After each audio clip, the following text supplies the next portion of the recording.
I could actually see this administration banning the use of Chinese open source models by US companies within the next like 30 days. Because what's happening now is to save on cost, companies are just going to start using like DeepSeek models and things like that. I could totally see this government just going on saying you're not allowed to use foreign models. Welcome to the Artificial Intelligence Show, the podcast that helps your business grow smarter by making AI approachable and actionable. My name is Paul Roetzer. I'm the founder and CEO of SmarterX and Marketing AI Institute, and I'm your host. Each week, I'm joined by my co-host and SmarterX Chief Content Officer, Mike Kaput, as we break down all the AI news that matters and give you insights and perspectives that you can use to advance your company and your career. Join us as we accelerate AI literacy for all. Welcome to episode 221 of the Artificial Intelligence Show. I'm your host, Paul Roetzer, along with my co-host, Mike Kaput. We are recording Monday, June 22nd, 9 a.m. Eastern Time. We are expecting new models this week. We are expecting news out of cans. Is it can or cans? Yeah, I think it's can, but I'm not sure. That's so funny. We've never gone, obviously, but yeah. Major conference going on. Lots of things already happening this morning. I was following news out of there this morning. So yeah, we're going to have a ton to talk about, but the model news this week is expected to be significant. We also may see movement on Anthropic versus the White House this week. I would expect something. We're 2 weeks in now of very little movement, but I think that's about to change. So we are expecting a significant week. So tune in for sure next week as well to episode. I think that's going to be 222. I don't think we have any special episodes this week. No. So yeah, we're going to recap what's going on with Anthropic in the White House to start off. We've got a letter from Satya Nadella from Microsoft that we're going to spend some time on this week. And we are going to dive back into how in the world people are thinking about tokens and pricing and AI adoption within organizations, because Mike and Taylor on our team have been doing some digging, and it is probably more confusing than we all thought it was. So we're going to do our best to try and share some of that. All right, so this week's episode is brought to you by SiteImprove. AI search is changing what it means to be discoverable. SiteImprove is the agentic content intelligence platform that marketing teams use to track, optimize, and prove performance across both traditional and AI-driven search. From AEO visibility to content quality, SiteImprove helps you stay ahead of the shift. Start with a free AEO check at siteimprove.com/AI pod. I am actually going to be going and doing that as soon as we get off of this. I'm very curious to see how our site does on the AEO check. So again, siteimprove.com/AI pod. All right, our AI Pulse. If you're new to the weekly podcast format, we do a quick pulse each week. It's an informal survey of our audience. It's smarterx.ai/pulse. You can participate in these. We ask 2 to 3 questions each week following the episode based on something we talked about within that episode. So it just sort of gives our audience a chance to provide some feedback. So the first question last week that we'll give you kind of the results of, Anthropic just pulled access to Fable 5, its most capable model, after a U.S. government directive. How do you feel about it? 42% said troubled. No one should be able to yank a model like that. 26% said it shakes my trust in building on any single AI provider. 19% I need more details before I can react. And 14% glad they complied. Safety has to come first.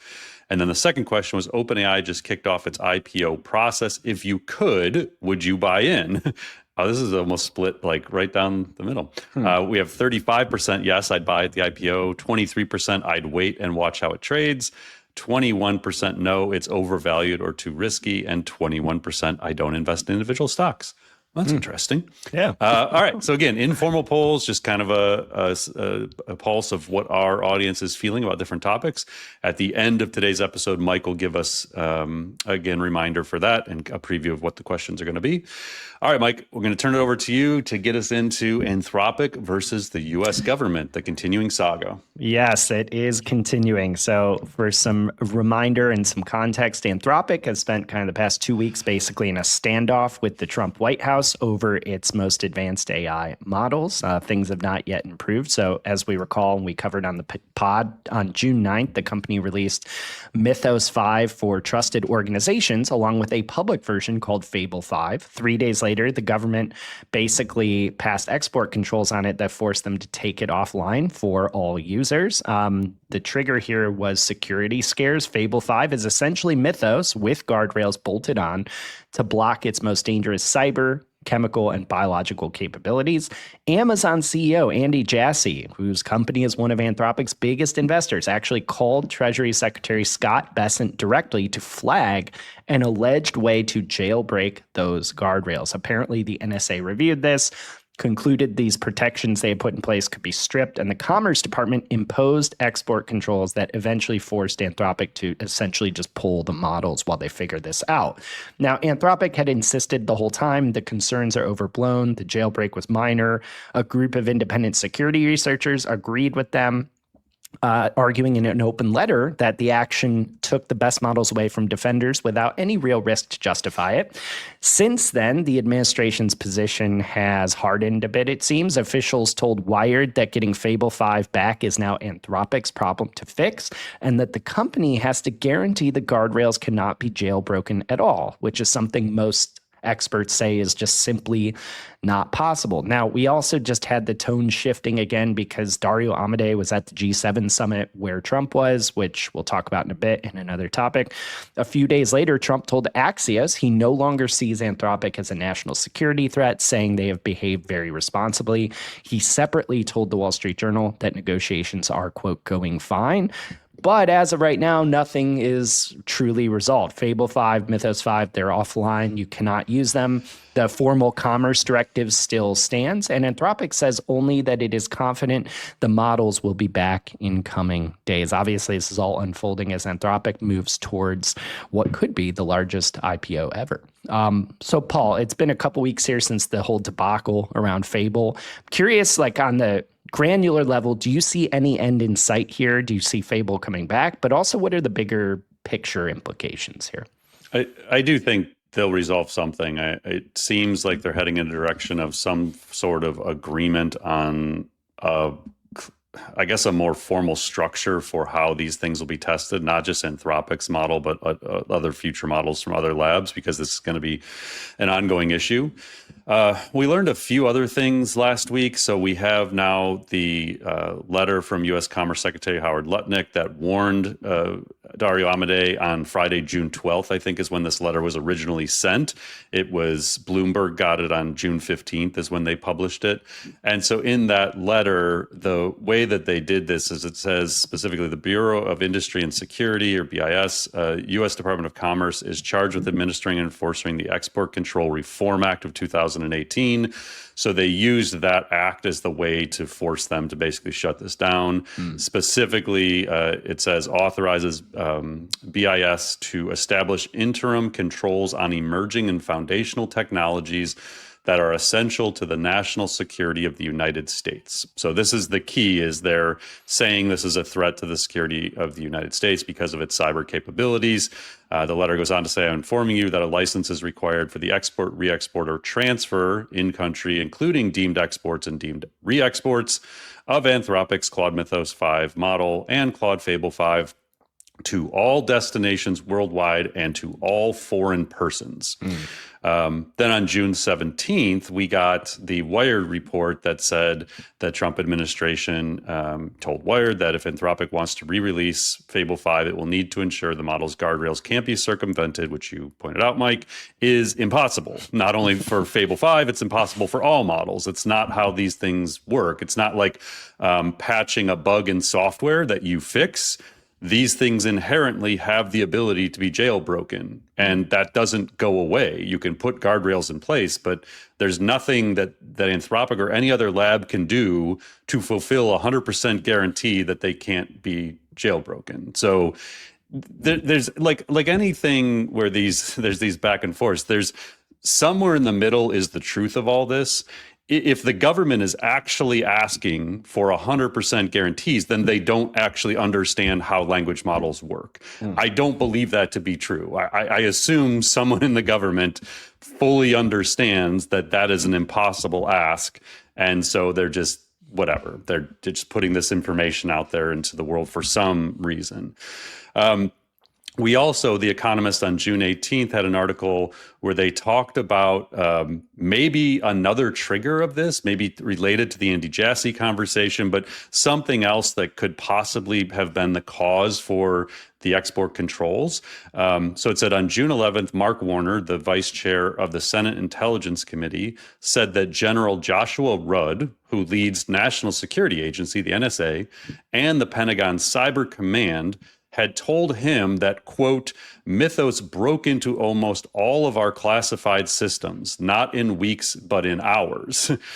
Now, that quote was just sort of taken, like someone tweeted it, and then it just got like run all over AI circles. Yeah. It was missing some context. So the journalist from The Economist who actually did the interview where that quote came from then posted on June 22nd, he said, this now widely circulated claim is based on a line I wrote last week. Now, I had read this article when it first came out, and I did think it was odd because that quote was just sort of in like the fifth paragraph. Yeah. And then it just went, they went on to the next thing. And it was like, whoa, like that seems like that's the lead to your story. Why?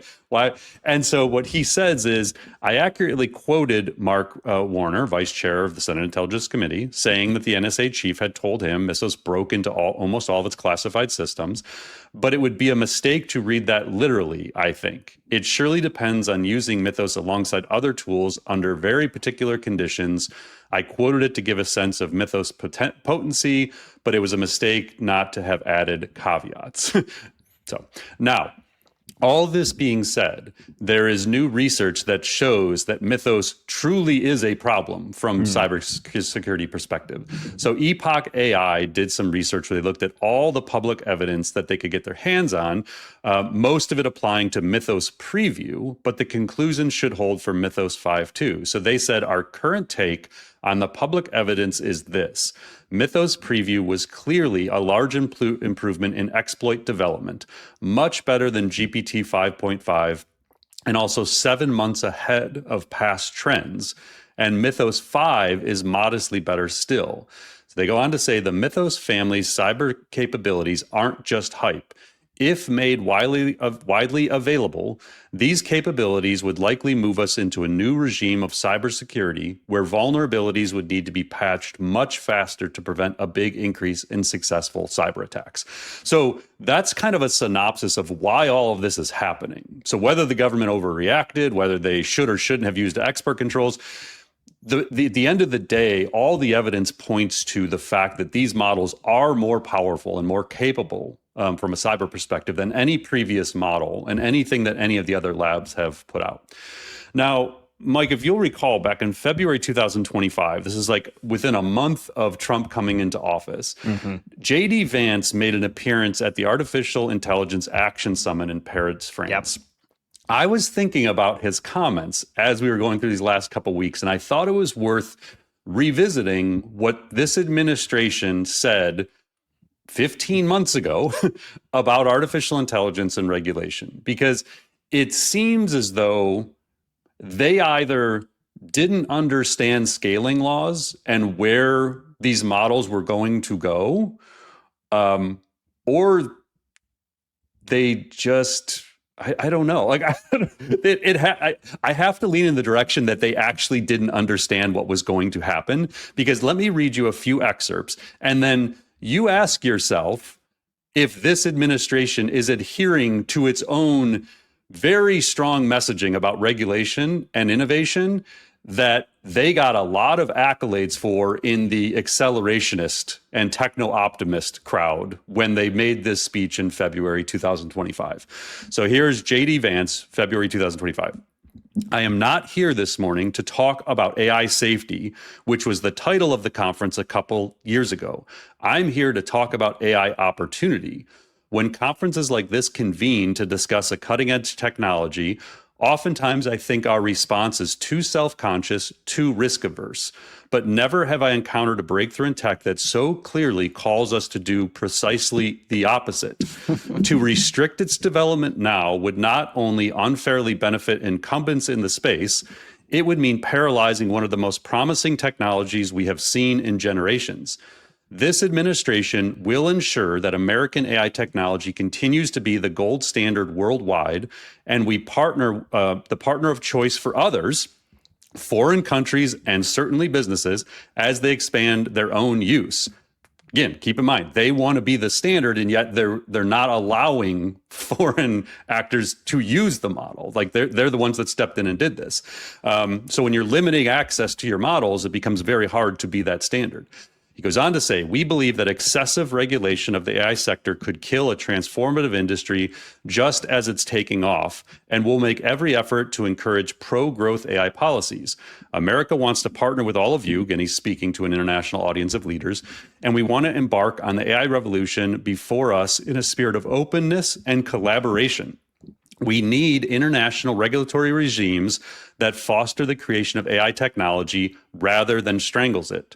By preserving an open regulatory environment, we've encouraged American innovators to experiment and to make unparalleled R&D investments. With the president's recent executive order on AI, we're developing an AI action plan that avoids an overly precautionary regulatory regime. The AI future is not going to be won by hand-wringing about safety. It will be won by building. And then the final excerpt I'll read, and again, you can go read the whole transcript, but if you step back a moment and ask yourself, who is most aggressively demanding that we, meaning political leaders gathered here today, do the most aggressive regulation? It is very often the people who already have an incumbent advantage in the market. And when a massive incumbent comes to us asking for safety regulations, we ought to ask whether that safety regulation is for the benefit of our people or whether it's for the benefit of the incumbent. So again, they either did not understand or believe the scaling laws that seem so obvious to everyone else, or why would he have given this speech? Because anyone who knew what they were looking at with the models and their obvious progression could have predicted, and it probably was predicted within the situational awareness document from Leopold Aschenbrenner that this administration seemed to read, this was inevitable that these things would become superhuman at cyber. So something changed, and they haven't come out and said, like, what is it that they said 15 months ago that is so different now, other than cyber, which they should have known. So I don't know. It's like, it's really hard to look at what the government is doing right now and think they actually know what they're doing.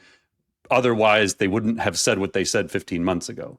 So the other thing, Mike, that I just noticed, every future model out of Google and OpenAI, you have to assume has similar capabilities. Like the models we're going to get this week potentially from, well, we're probably going to get one from Anthropic. We will likely get one from OpenAI.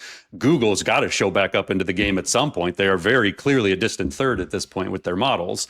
So either the US government allows these labs to accelerate, or China at some point they cede the lead to them, which they cannot do. Right. So I think what's going to happen, Mike, and I haven't seen this talked about much, is I could actually see this administration banning the use of Chinese open source models by U.S. companies within the next like 30 days. Like because what's happening now is to like save on cost, companies are just going to start using like DeepSeek models and things like that. I could totally see this government just going on and saying you're not allowed to use foreign models. Now, what happens with the models that come out this week? Because the rumor is we will get a new Mythos model. There's no way they're going to release that to the public, but there's word of that. And then there's also talk of like a Sonnet 5 type model coming from Anthropic. And then the word is that we're thinking it's GPT 5.6. I don't think they would go to 6.0. Has actually been in testing within ChatGPT, unbeknownst to users. That sometimes when you're using 5.5, you're actually using 5.6, like their next model. So there's reason to believe that the next OpenAI model is coming soon. Now, again, if those models aren't on par with Mythos, then that seems like a miss by OpenAI. So you're in this like catch-22 where it's like, if you admit that your model isn't as good as the one that's being restricted by the government, you lose.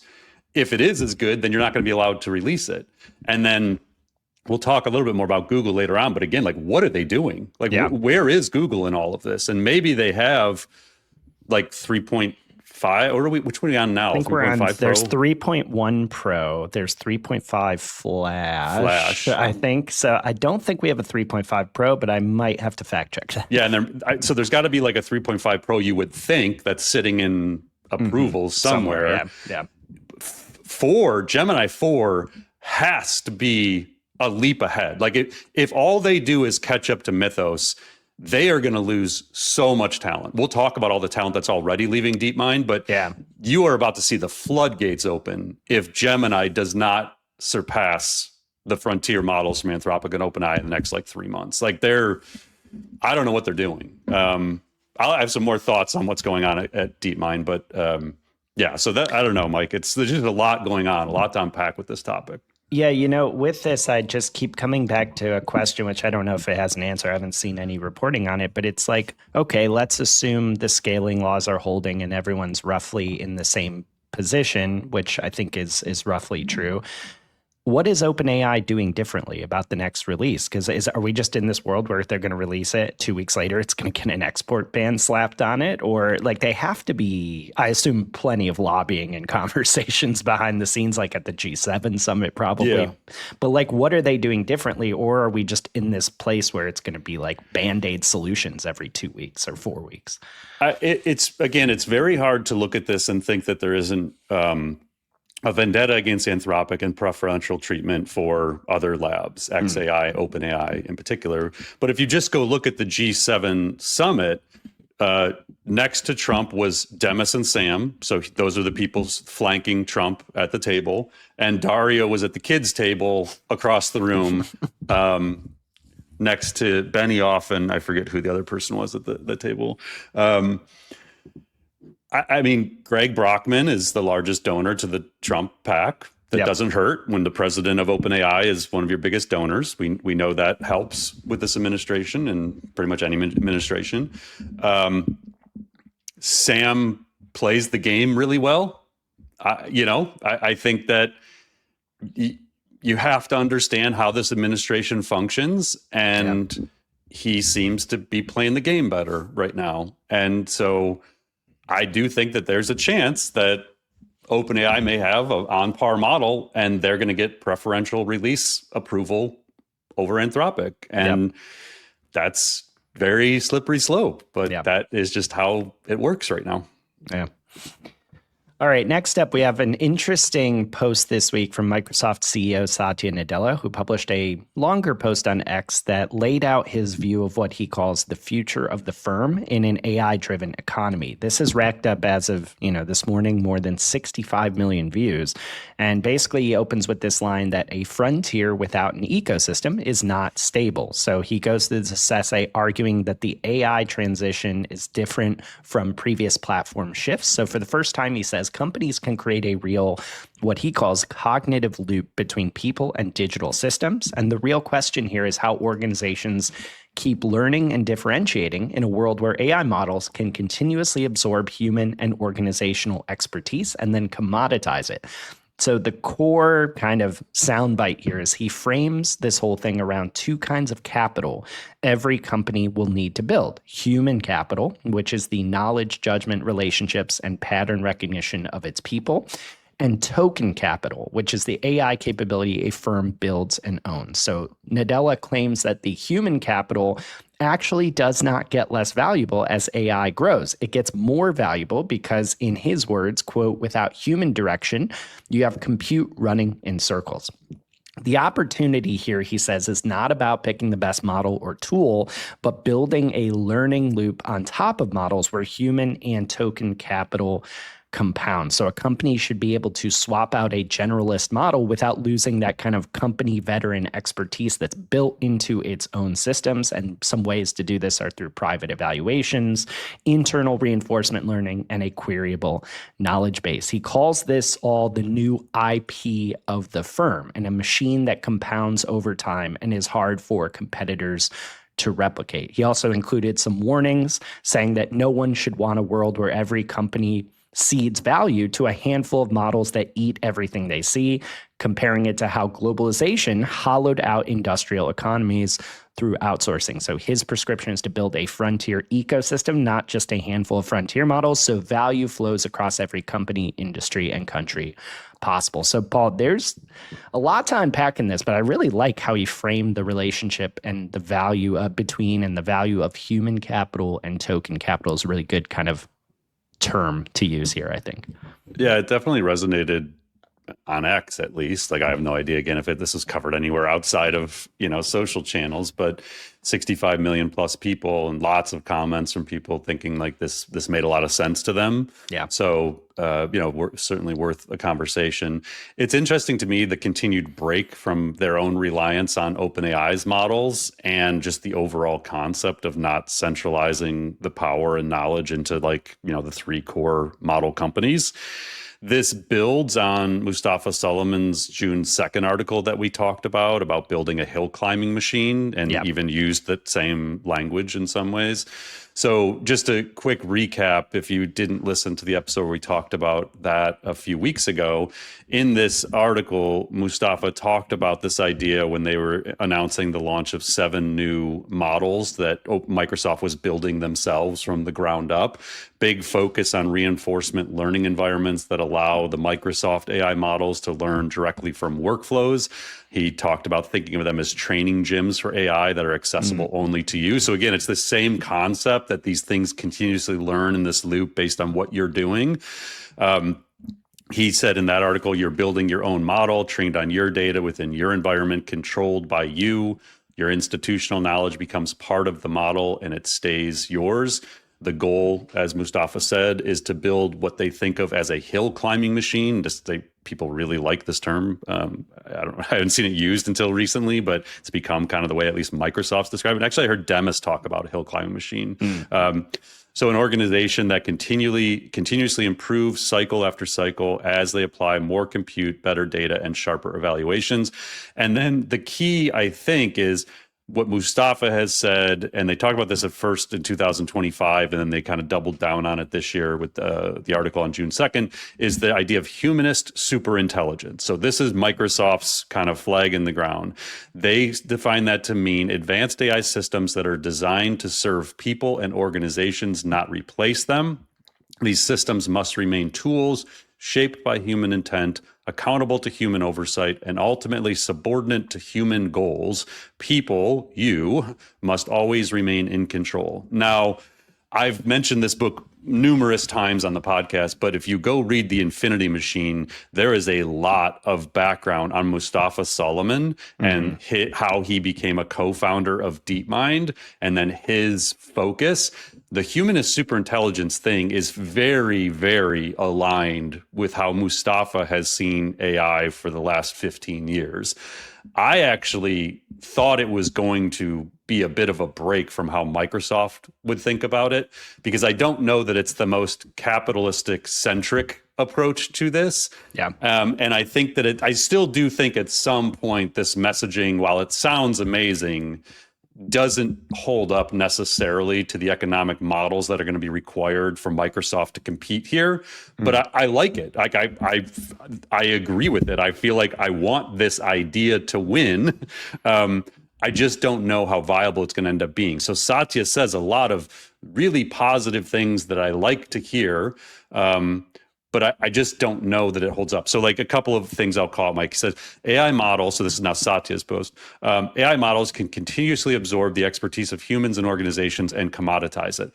He is seemingly taking a shot at like Meta and Zuckerberg there, where everybody can monitor what your humans are doing. Some of you will monitor what we're doing in order to replace the need to have those people. So we're just going to have the software developers train the AI how to be software developers, so we don't need software developers anymore. It's kind of like the contrast where he's at least positioning AI as augmentation of humans, not learn from them so we can get rid of them.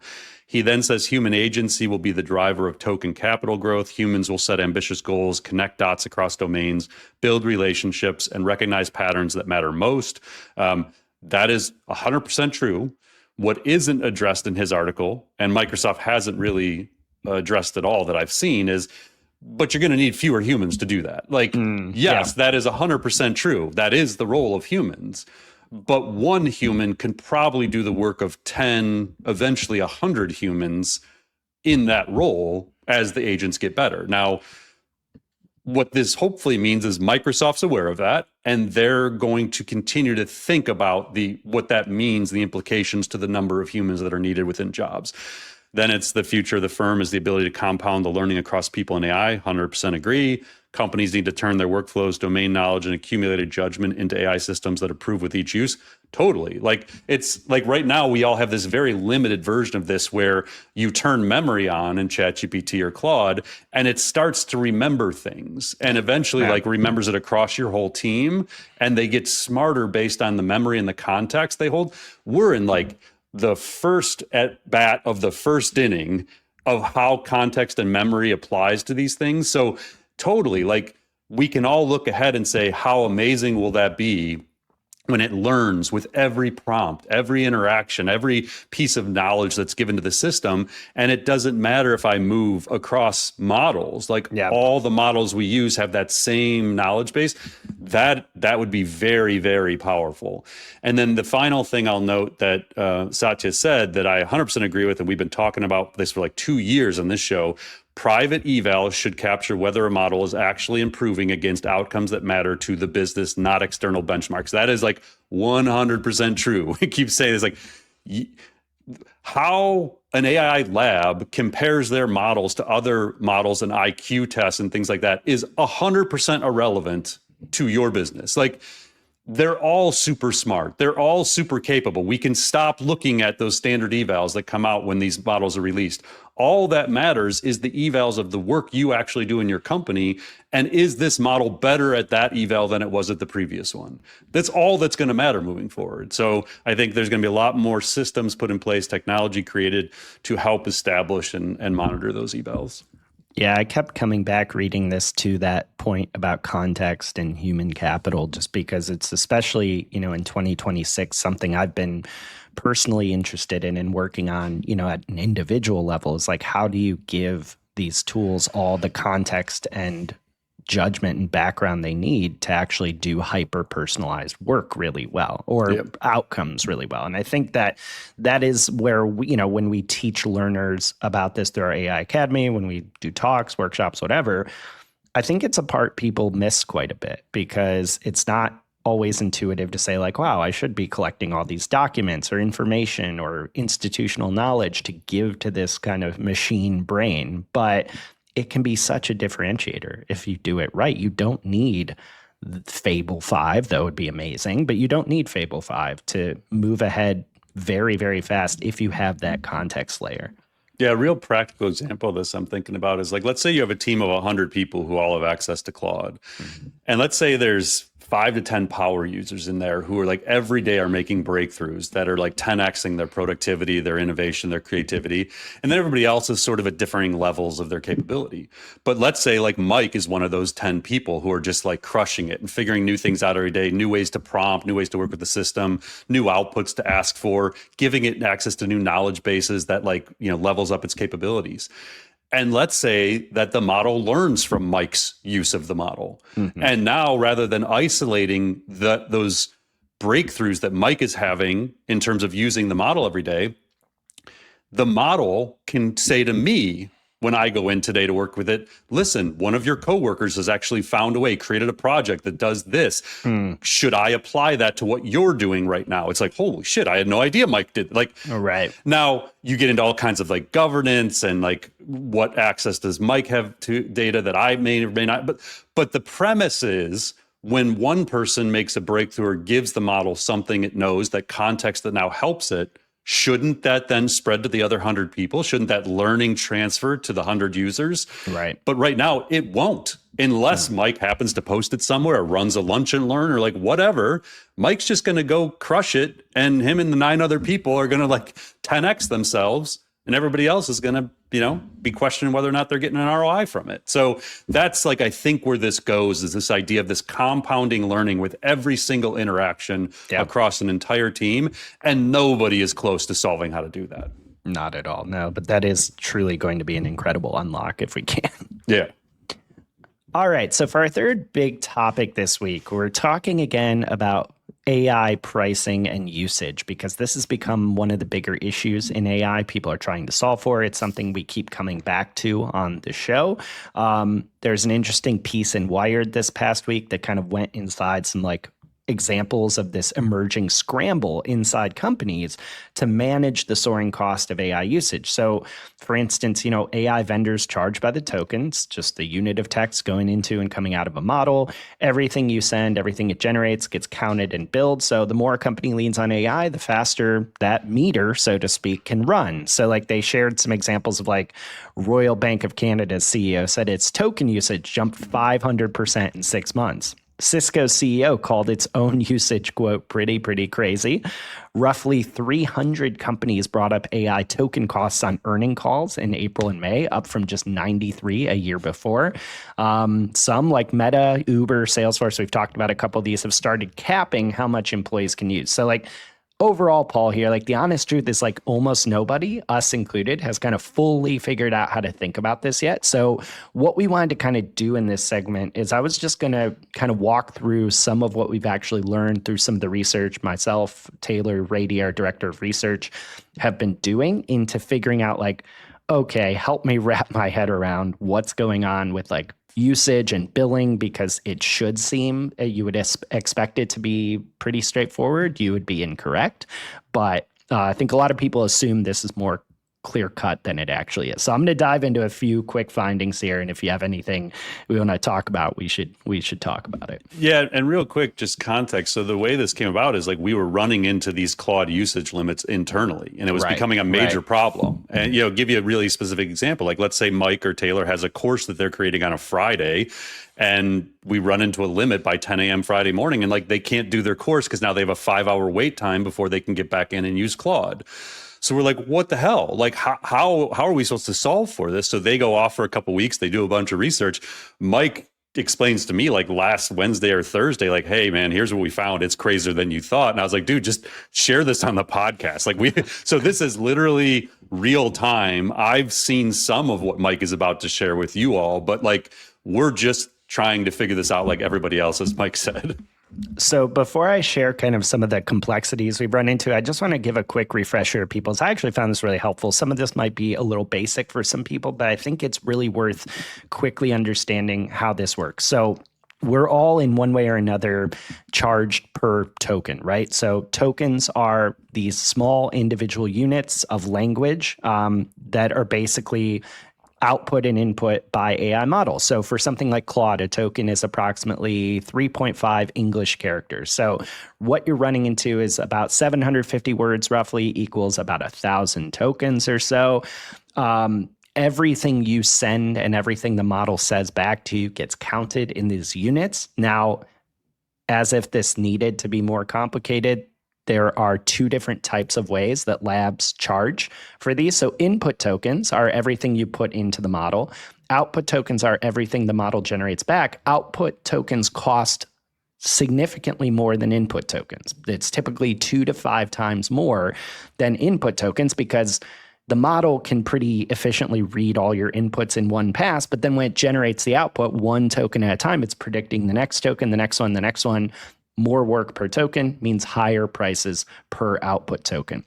So basically, you can have two workloads that use the same amount of tokens, but depending what type of tokens they are and what they use them for, they can be priced totally differently. So providers often list a price per million tokens with separate input and output numbers. You'll see this on the pricing page of anyone's, API section on their pricing page. So as an example, you could give Claude Sonnet 4.6 a 1,500 word brief, which is, let's say, roughly 2,000 input tokens.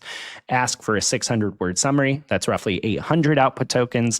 This would cost overall, once you really do those input and output calculations, about 1.8 cents. Nothing wrong with that. That's pretty cheap, right? But that's one request, right? Organizations can run millions of these. So this is how you really, with that kind of volume over time as AI adoption increases, this is why usage and bills go up. But really what we've talked about that's exploded costs is, late last year as things like Claude Code and Codex become even more popular, we now have conversations going into agent loops or it being more agentic. So in those things, entire prior context is resent as the input on every single turn. So, if you're on phase 10 of your conversation, it has to go reread phases 1 through 9. AI coding agents, for instance, that like read a project, open files, run tests, feed errors back, that's stacking more and more input onto every later step. So this is why you're seeing these companies suddenly all have this exploding usage. It's often just due to agentic AI. So like for one other example that I found that was really helpful is like, imagine a customer support assistant. So to answer well, let's say it needs a knowledge base, like we just talked about. Let's say it needs a 20,000 token knowledge base. Let's say it handles 1,000 questions a day. In many cases, that knowledge base is resent as input on every request. So like you have like, if you do 20,000 tokens times 1,000 requests, I won't get too much more into the math here, but it's like 20 million tokens a day, which is like $60 a day just to reread the same knowledge base. So let's talk about like, what do you do about all this? There's no perfect answer, but I do want to get into some of the nuances because this is where a lot of our research focus. So one big thing at the API level is prompt caching. So if a big chunk of inputs repeat, like system prompts, reference documents, providers will actually cache it and charge a fraction of what they normally charge. So the fun part of this, every vendor offers this, but do it totally differently. So Anthropic, you have to actually mark apparently what to cache. I have not done this. We have not had cause to do this yet. If you're on a paid like flat fee plan, this all happens on the model provider side. They do all this on their end to keep things cheaper for themselves. OpenAI's is automatic. Google has like 2 modes apparently. So without getting in the weeds, the point is there's this method that you can use that is the predominant method to dramatically lower your costs, which people take advantage of. But the other ways to do this are ways we've talked about to save money in the past. So like, for instance, right-sizing the model, using cheaper, smaller models. If at the API level, you can actually batch or do asynchronous runs of stuff, which is less money. Output is the expensive half. So if you're capping your response lengths and things, that can help. And then also trimming context, getting strategic about what you're actually putting in. Again, these are all Band-Aids, though, I would say, like, except for maybe model routing is potentially a longer term solution here. But here's the thing, Paul, like, all of these levers, for the most part, live at the API charge as you go per token level. But most businesses just buy per seat licenses like us, right? And you still have all these usage limits to figure out.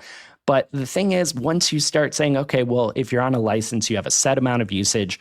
Here's what our research found. Good luck figuring any of that out because everyone treats it differently. For instance, we are looking into, to begin with, a Gemini Enterprise, which we are using, Gemini Enterprise Business Edition. And to Google's credit, their reps have been super helpful answering a bunch of questions.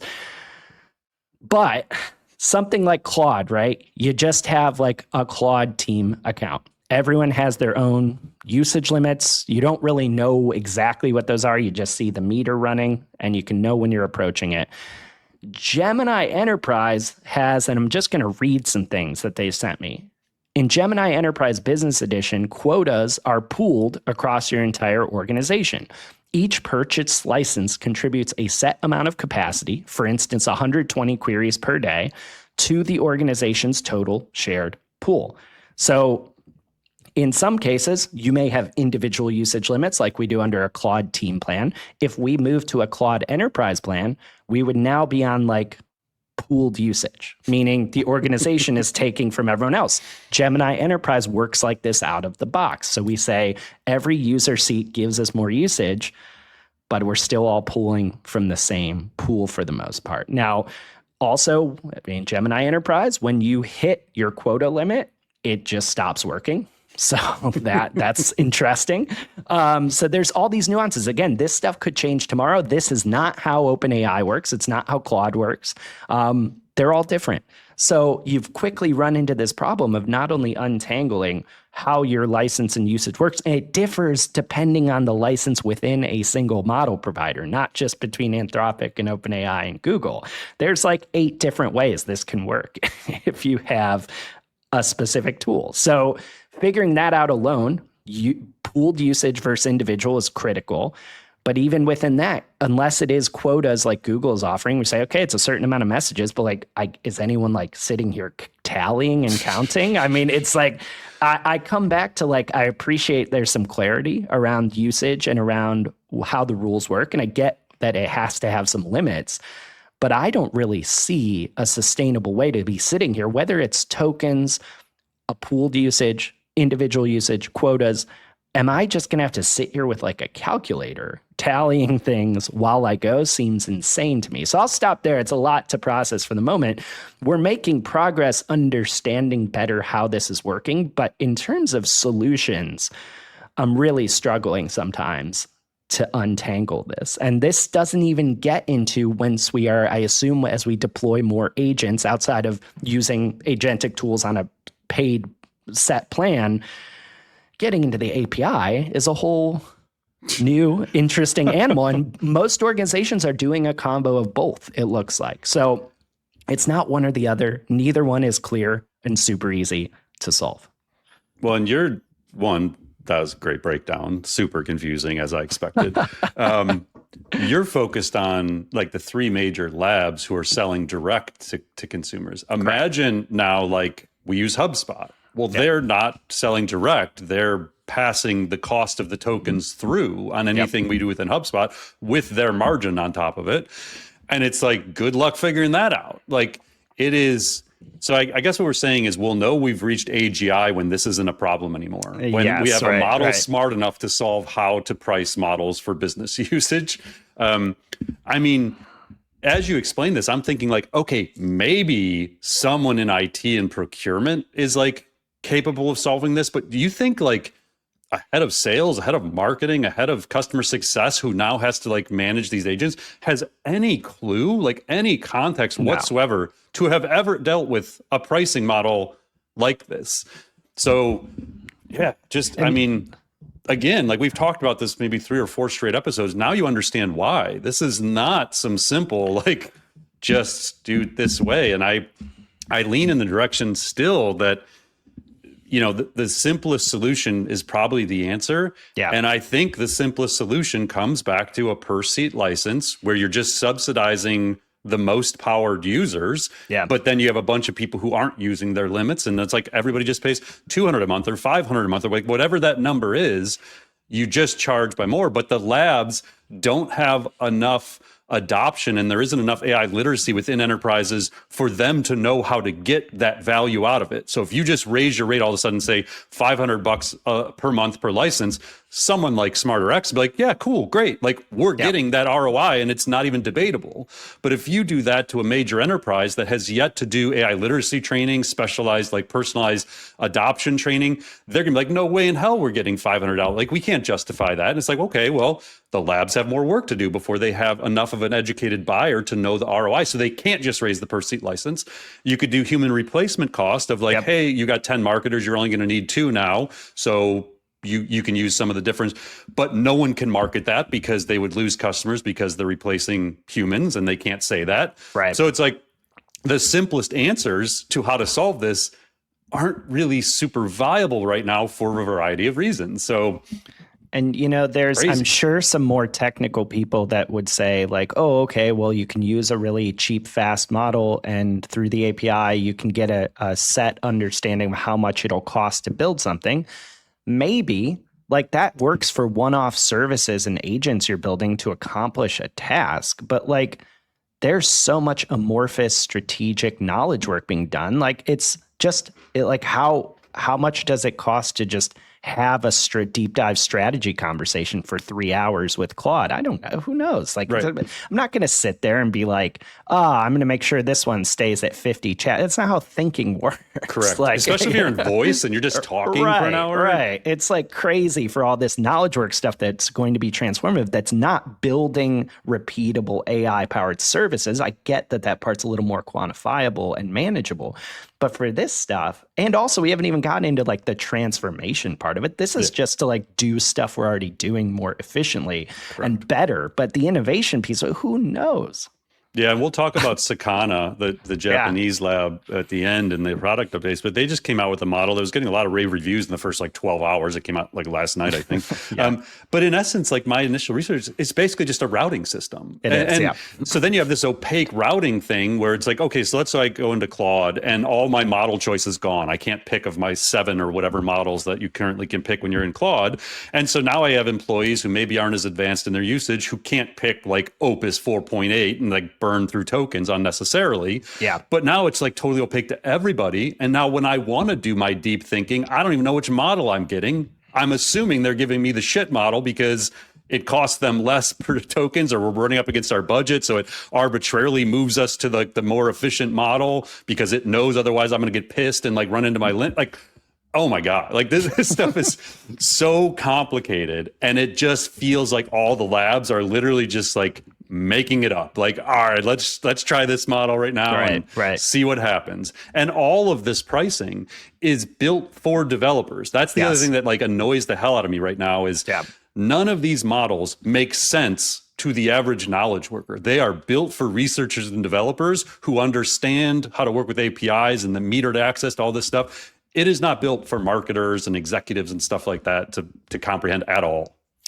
Yeah, and just one final thing I would say about it is like, again, people might argue, well, okay, like this is going to get solved at some point as model prices drop and more compute comes online. Well, A, sure, but that's going to take some time. B, like in the next 3 years, business we're going to be hitting almost super intelligence in the next like 3 years. So like businesses are trying to plan and position.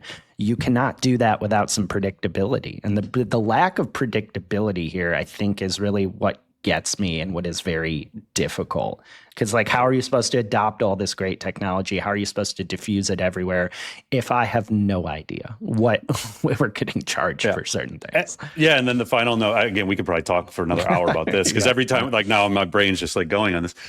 What they all want to have happen, what the labs are positioning, again, I said this last week, like the it word in Silicon Valley is loop, and we just heard it a bunch more times from Satya this week, and hill climbing apparently.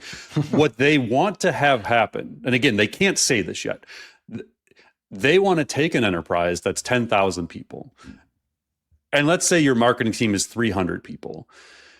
Their belief is likely that you can run that 300-person marketing team with like 30 people or less. Yeah.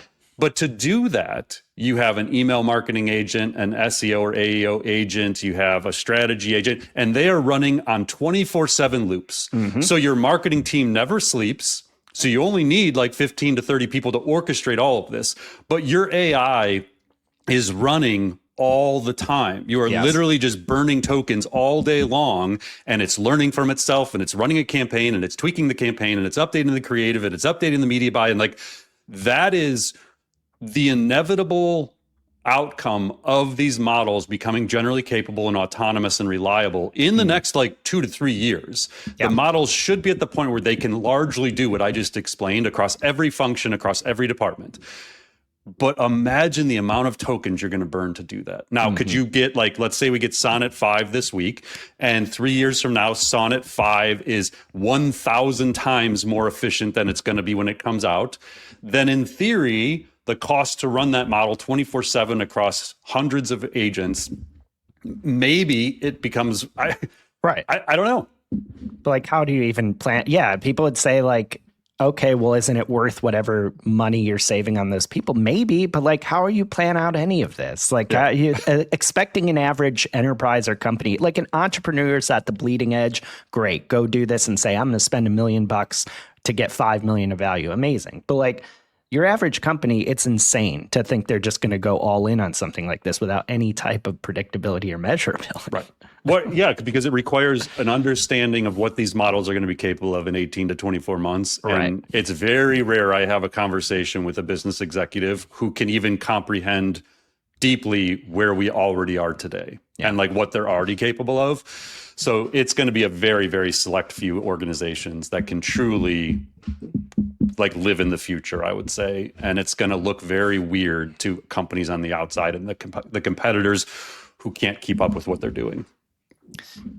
All right, Paul, before we dive into our rapid fire this week, another announcement here. This week's episode is also brought to you by the AI for Business Bootcamp by SmarterX. We are coming to Columbus, Ohio on July 16th. This is a single day, 8:30 a.m. to 5:30 p.m. at the Hilton Columbus at Easton. This is a full day set of workshops and content built for professionals and leaders who are ready to accelerate AI adoption and value creation. So the day is going to start with a keynote from Paul, State of AI for Business keynote, that transitions into two highly interactive workshops with Paul and myself. So I'll lead an AI productivity workshop in the morning. Paul will lead an AI innovation workshop in the afternoon. And this is built for any AI forward managers, directors, professionals, executives across every department who are ready to move past AI theory. We're going to build real AI powered workflows, get strategic frameworks to accelerate transformation.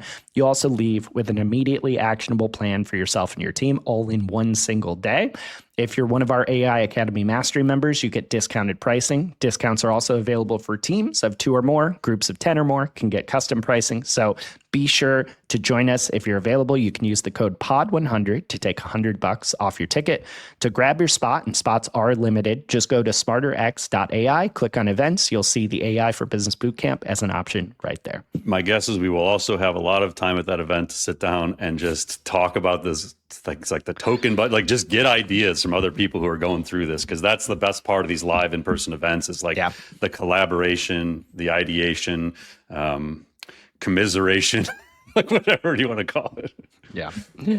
All right, let's dive into some rapid fire this week. So first up, we've got some big talent shakeups at some of the big labs. The biggest one so far is Noam Shazeer, who's was a vice president of engineering at Google and co-lead of its Gemini models, announced this past week he's leaving to join OpenAI. So he has a bit of a history here. There's a bit of a big reversal based on this, because less than 2 years ago, Google reportedly paid $2.7 billion to bring Shazeer back along with a team of his researchers after he had left in 2021 to co-found the chatbot startup Character.ai. After that, he went on to co-lead Gemini. He's widely credited as a key figure in Gemini closing the gap with ChatGPT.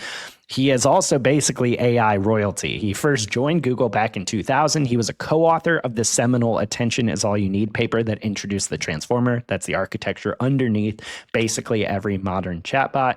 At OpenAI, he's going to lead architecture research, and OpenAI's Mark Chen welcomed him as, quote, extremely AGI pilled. He's not the only big name on the move. John Jumper, the DeepMind scientist who shared a Nobel Prize for AlphaFold, announced he is leaving Google DeepMind after nearly 9 years to join Anthropic. OpenAI also hired Dean Ball, who we've quoted a number of times on the podcast. He is a former top White House AI advisor. He is the lead author of the administration's AI action plan. They have hired Ball as the head of strategic futures. Basically, this is kind of interesting too, because Ball has recently become a vocal critic of Trump's feud with Anthropic. And on the churn side, Barrett Zoff, a senior OpenAI research leader who helped build ChatGPT, he had come back to the company about 5 months ago after leaving Mira Murati, the former CTO's Thinking Machines lab. He is out after just 5 months back, and we'll see what happens to Barrett. So, Paul, not everyone may know these names nearly as much as Sam or Dario or Demis, but these people are a big deal. This is a big deal. Some of these shakeups are happening. Huge. So, I mean, Google DeepMind has a very deep bench. That's not debatable. But when you just look at the recent months, like David Silver, again, probably not a name a ton of people know, but if you watch the AlphaGo documentary, you know who David Silver is. College friend of Demis, major player in the breakthroughs the last decade. He left. Noam leaving is a massive deal. John Jumper, that one shocked me because, again, if you read Infinity Machine, you'll get a little bit more of the backstory on Jumper. But while it's obvious that Gemini currently has fallen pretty far behind ChatGPT and Claude, I assumed DeepMind is where you were if you were serious about science. That the one thing it seemed like Demis and Google were going to own was scientific breakthroughs. And for Jumper to leave DeepMind seems problematic. And again, like we're all just sort of looking from the outside in and trying to kind of connect the dots here.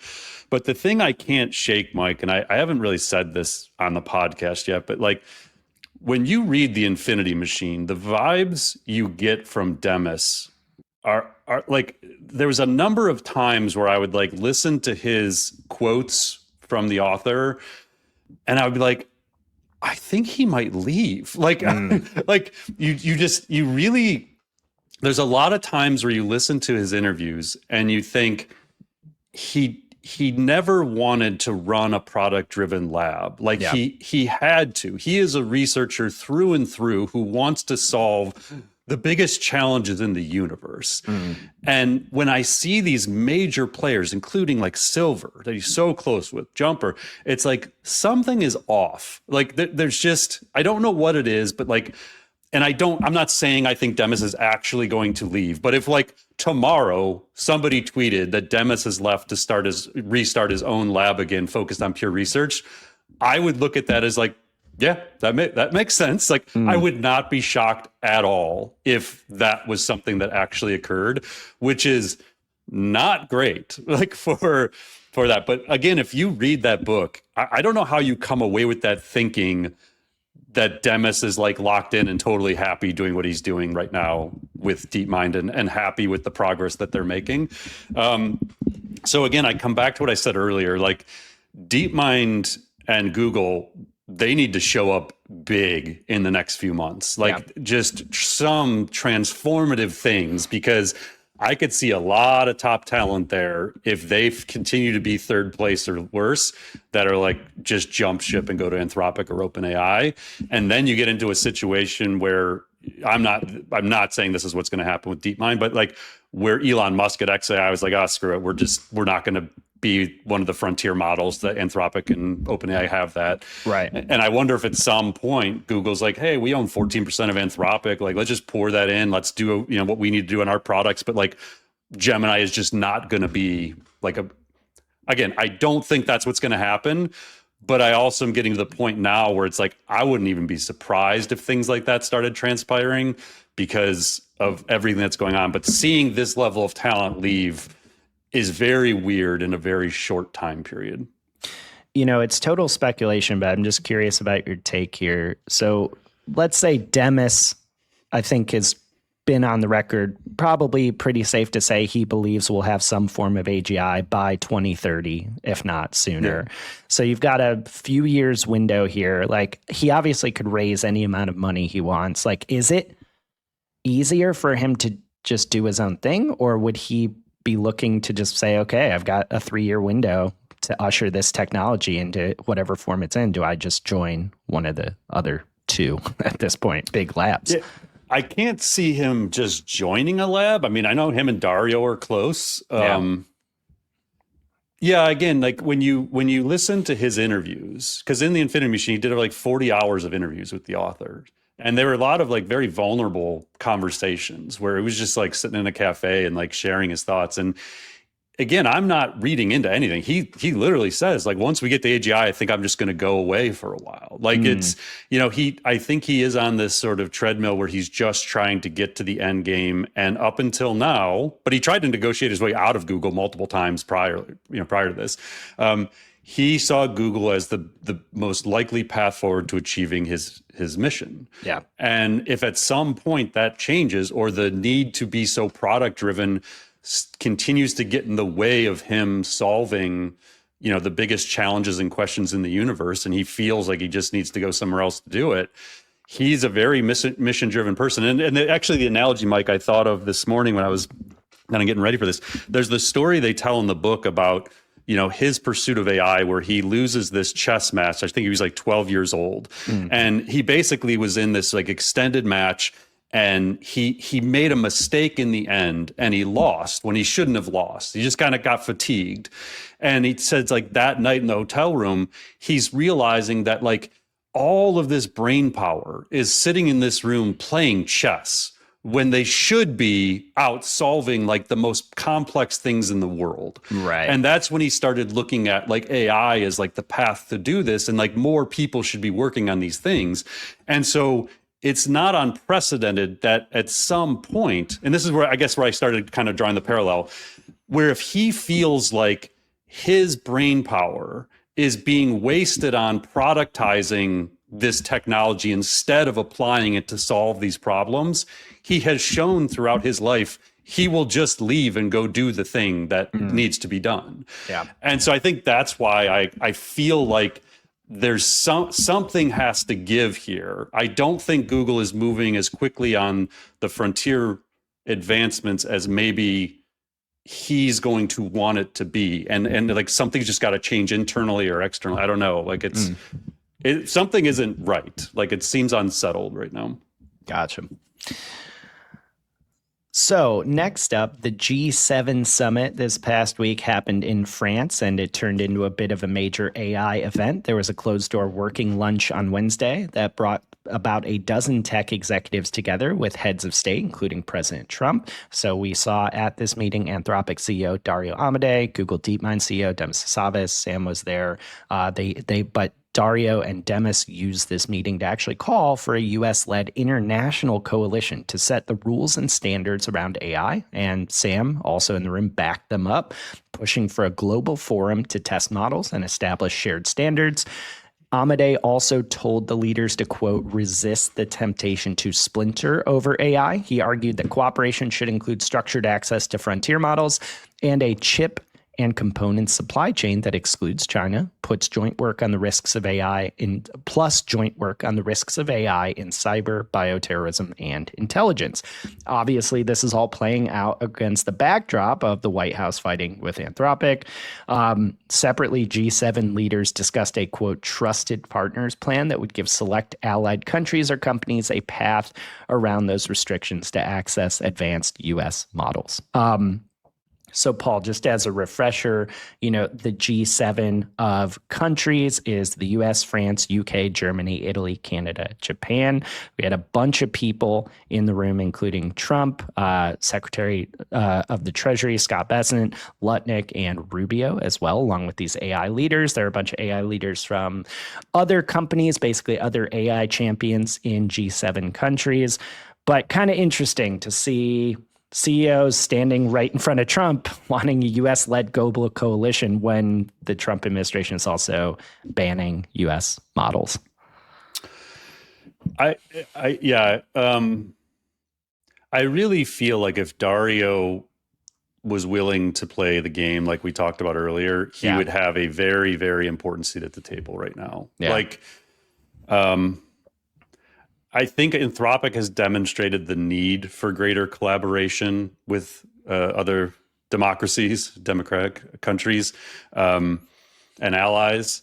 And I feel like they just don't want to give in to him because of how he has approached the administration so far. Yeah. But I do think that Demis has played the game well. Sam has. And as weird as it is, I could see Sam and Dario actually finding a way to work together. Yeah. And maybe Demis is the bridge to bring them together to do this, but they all see the same thing. They all know what these models are going to be capable of. They all talk about them differently and work with the administration in different ways right now, but there's no denying the power of these models and the importance of them to national security and democracy and all these things. And I just feel like they've got to find a way to do something together. I just don't know what it's going to be. And maybe just getting them all in the room like this is a good start, but something's got to happen sooner than later, or else we're just going to be in a very weird regulatory regime that's going to slow down innovation, which is not what the government wants. Yeah, I'll just say one other note as I was doing some research on this. Obviously, we talk about constantly, and we know totally that the U.S. is an AI leader. But when you look at the other companies that were at the table that are all basically one company representing each country, essentially. You have Sakana AI, which is interesting for Japan. There was a company called Domain, which I'd never heard of, which is Italian. They're an sovereign AI company for regulated industries, but they were Italy's first unicorn, actually, and $1 billion valuation in 2024. London-based Britain's most valuable generative AI startup, Synthesia, was present and represent, but that's a $4 billion company. Germany had something called Black Forest Labs represented. They make the Flux image model. They were people who created Stable Diffusion. They left Stability AI. Again, these are all really interesting companies and like no knock on them, but you're like, wow, these are just like your average startup back in the US, not like a national AI champion. And it was really stark to see that, let's just say. Yeah, the US dominates Unreal. This conversation. Yeah, for sure. All right. So next up, Midjourney, the popular AI image generator, used this past week to announce something pretty out of left field a little bit. They announced Midjourney Medical, their first hardware product, and a move into healthcare. The centerpiece of their announcement was something called the Midjourney scanner, which is a full body ultrasound scanner. The way they describe this, basically you step onto a platform that will lower you into a shallow pool of water. You'll pass through a ring of 350,000 or more tiny sensors that basically act as both a speaker and microphone, sending ultrasonic waves through your body from every angle. This whole scan takes 60 seconds about and produces a 3D map of your insides down to a fraction of a millimeter. CEO David Holtz says it aims for image quality comparable to an MRI in many ways at nearly 100 times the speed with no radiation or magnets. This was built with the ultrasound company Butterfly Network. About a dozen people have been scanned so far. The idea here is that thanks to this type of technology, scanning would become casual and routine. You could do it as often as every day. Holtz claims that early imaging and doing enough of it could eventually avoid 30% of all deaths and half of all healthcare costs. To facilitate all this, Midjourney plans to open what they call a Midjourney Spa in San Francisco in 2027. This is going to have their scanning technology along with saunas, cold plunges, hot tub style scanning rooms. And they have a goal of more than 50,000 scanners worldwide doing 1 billion scans a month by 2031. For now, the company is starting with body composition maps that sidestep the FDA clearance required for a true diagnostic imaging. Right now, this is kind of a launch event with not that many details. The Verge did note, and I would agree, it's still not entirely clear what Midjourney's image generation technology actually has to do with any of this, if anything. They speculate it might just be a new business to use unused AI compute. So, Paul, I'm curious what you thought of this. Is this like legit? Is this a big swing at preventative health? Is it a gimmick? How did you land here?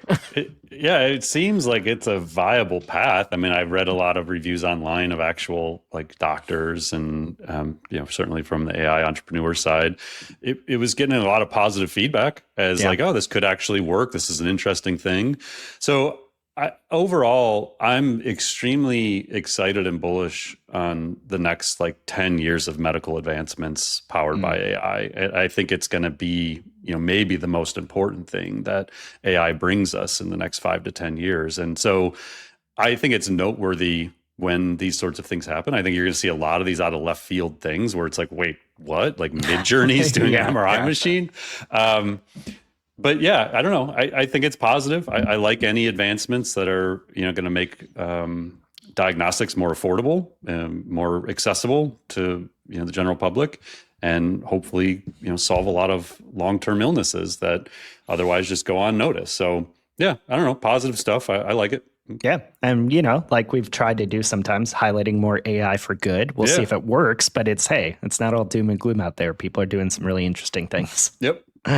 All right, next up, a new study from the University of Oxford and the UK AI Security Institute out this past week found that frontier AI systems can now reliably out-persuade expert humans in conversation. This research was led by Kobe Hackenberg, and it ran 4 pre-registered experiments spanning nearly 19,000 conversations with almost 7,000 people. So the test went like this. Participants rated how much they agreed with a contested policy stance, in this case specifically in the UK, something like allowing more immigration or raising the pension age. They basically rated how much they agreed with this on a 0 to 100 scale. They had a short text chat, around 7 messages over 14 minutes, with either an AI or a human trying to change their mind. They rated their agreement again afterwards, and that shift in the score was the measure of who persuaded better. On the human side, researchers recruited the most capable persuaders they could find. They got professional political canvassers, elite competitive debaters that included 4 world champions. The AI still won, even when the humans picked their own topics, prepped in advance, practiced for hours, and even when they were paid £1,000 bonuses to win. AI beat the elite debaters by 4.6 points of attitude change, and coaching those debaters against the very AI that beat them did not close the gap. In the final study, the AI was nearly 3 times more effective in the real world than professional fundraisers at getting people to donate money to a charity called Save the Children. They tested models including Claude Opus, ChatGPT, GPT 5.4, Grok, and versions of Gemini. Interestingly, though, an important caveat, it seems like the AI was able to do so well because it could flood the conversation with more info than your average human. The AI averaged 294 words per reply with sub-second latency. So it was able to pack in about 37 fact-checkable claims per conversation.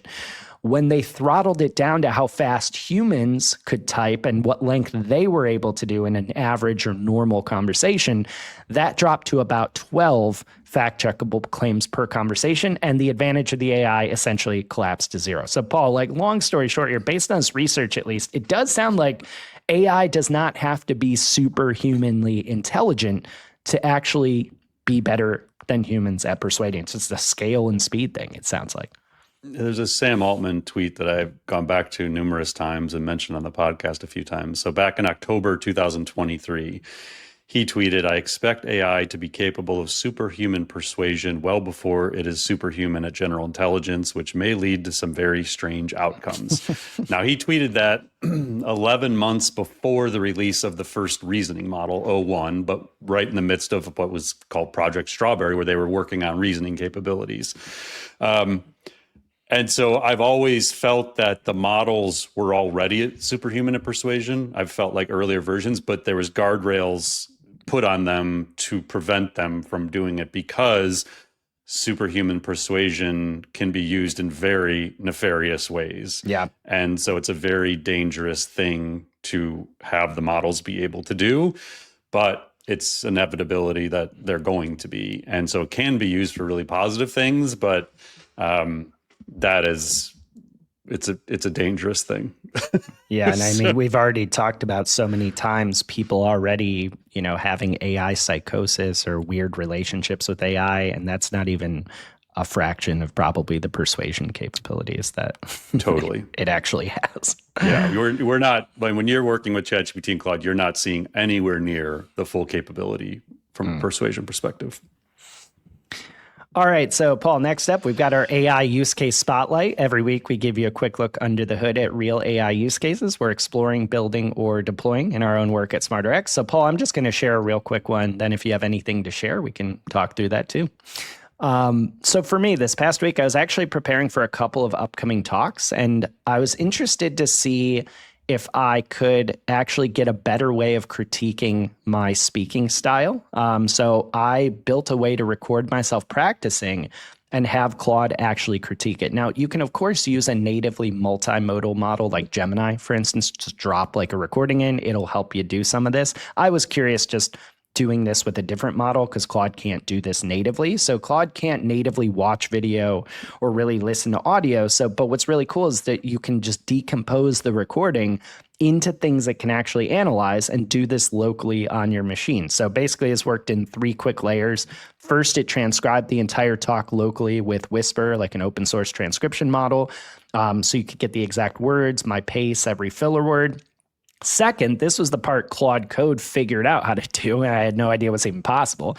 It then runs the audio through a speech analysis tool called Prot, That's like an open source tool that pulls out your pitch and volume as actual numbers and a chart. So you can literally see if you're going monotone, trailing off, etc. And third, it suggested sampling a grid of still frames from the webcam video to check eye contact, energy, and gesture. So not perfect, but it did read all that and hand me back a prioritized critique that I found genuinely useful.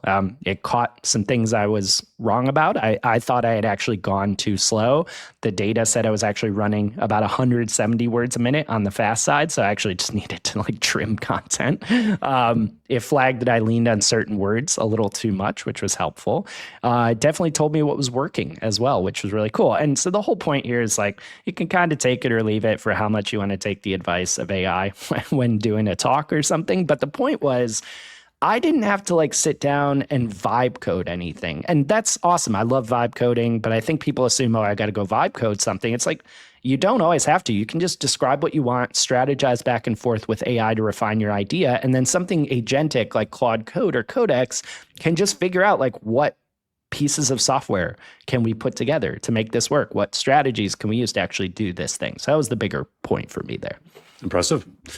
Yeah, mine was, again, strategic. Most of my uses are strategic related. I was working on something that required some pretty advanced legal and accounting details that I'm not an expert in. And so basically the way I do it is like I just come up with all the questions I would have if I was talking to my attorney or my accountant, and all the questions I have, you know, as an entrepreneur and someone trying to make some decisions around, you know, the growth of the company. And so I keep that kind of scratch pad where I'm just constantly adding more questions, more thoughts, and then I'll like pop them into the model and ask these questions. But when I got to a point on Friday where I kind of arrived at what I thought the decisions should be, at least what I thought the path forward was, but then I needed to share it with my attorney, I actually went in and said, okay, let's now build a brief that I can send to my attorney. Here is what I want. Like, these are the decisions we've made. This is what I think the path forward should be. After each thing, I would like you to give me the sample legal language that would end up in the legal document so that my attorney can react to actual legal language that I would never be able to write on my own. And so I created 2 documents. Each one was probably between 15 and 20 pages that I then went through, did deep edits of myself, but it was all just regurgitating what we had decided together, me and Claude or ChatGPT, and then put it into a format I could then send off to my advisors. And so in the end, one, it gives us like a way for me to give clarity. And honestly, when I sat down on Friday, I was like, I have to finish this like as soon as possible. Did not think it was going to be even a possibility that I would have done it on Friday. Yeah. And I actually was able to do all of the work and create both the documents by lunchtime on Friday. Wow. So in like 3 hours, I did what, no joke, was 30 to 50 hours of work. Like if I didn't have those models 3 years ago, like easily 30 to 50 hours, which means it would have just taken me another couple months, because for me to find 30 hours to work on anything is almost impossible. So yeah, just again, one of those things where like if you would have just said like you get to do this one thing with ChatGPT all year and it's going to cost you $500 whatever, I'd be like, done. Like that project alone pays for my license 100 times over in terms of the value it created for me. That's incredible. I love that. All right, so we're going to end up with some product and funding updates as usual. So I'm going to run through these real quick. So first up, SpaceX struck a $60 billion all-stock deal to acquire AI coding startup Cursor with a $10 billion breakup fee if it falls through. This was just days after SpaceX's own blockbuster IPO. This was a move to bolster the AI efforts of its XAI division. Chinese AI lab DeepSeek closed its first ever external funding round, raising more than $7 billion at a valuation north of $50 billion. There's an unusual structure here where founder Liang Wenfeng put in about $3 billion of his own money, and outside investors received no voting rights and a 5-year lockup. OpenAI launched the OpenAI Partner Network, a $150 million program with launch partners including Accenture, BCG, McKinsey, Bain, and PwC, aimed at training 300,000 certified consultants by the end of 2026 to help enterprises actually deploy its models. Microsoft made Copilot Cowork generally available. This is an agentic system that runs complex, long-running, multi-step tasks end-to-end across Microsoft 365 apps. And this is for Copilot 365 Copilot subscribers. There is usage-based billing and admin set spending limits. Good luck with those tokens. I was going to say, good luck. Let us report back with your results, please. Chinese startup Z.ai released something called GLM 5.2 that's getting quite a bit of attention online. This is an open weights model under an MIT license that tops the open model leaderboards and beats GPT 5.5 on several long horizon coding benchmarks at roughly a sixth of the cost.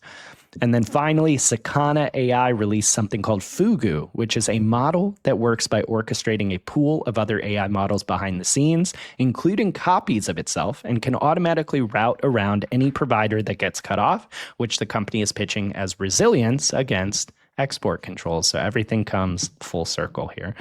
Paul, thank you for breaking everything down. Just a quick reminder here before I'll turn it over to you to wrap up. But our AI Pulse survey will be live when you're listening to this for this week. So smarterx.ai/pulse.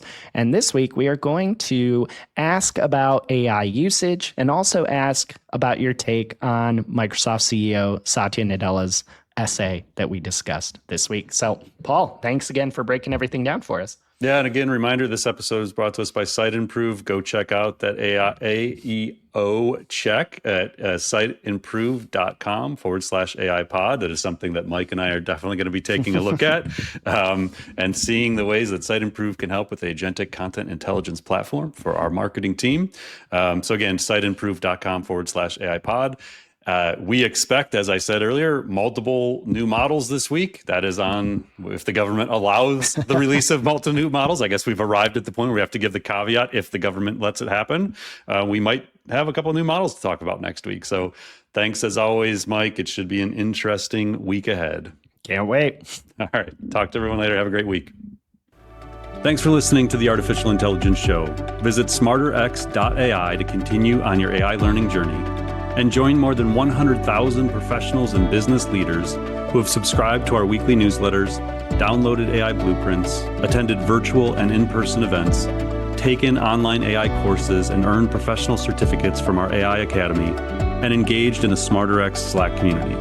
Until next time, stay curious and explore AI.